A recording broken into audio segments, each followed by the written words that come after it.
జయంత్ గౌడే కానీ, దేశం శ్రీనివాస కానీ, మరి రఘుపతి మాజీ సర్పంచ్ కానీ ఫిర్యాదు మేరకు ఈరోజు కూలడం జరిగింది. దాన్ని అడ్డు పెట్టుకొని ఏదో ఆ మేయర్ సొంత సులాభాలు చేసుకోవడానికి ఆయన ఏదో నా తప్పు బయట పడొద్దు అని చెప్పి ఆలోచనతో ఈరోజు ఈ విధంగా ఆయన చెలరేగిపోతున్నాడు. ఎందుకంటే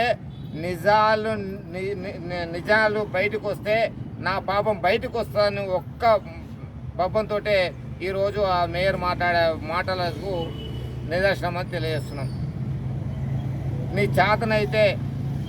చేతనైతే మేయర్ గారు నీకు సిద్ధశుద్ధి ఉంటే నువ్వు ఈ విజయవాడ కార్పొరేషన్కి నువ్వు మేయర్ కదా, నీకు బాధ్యత లేదా?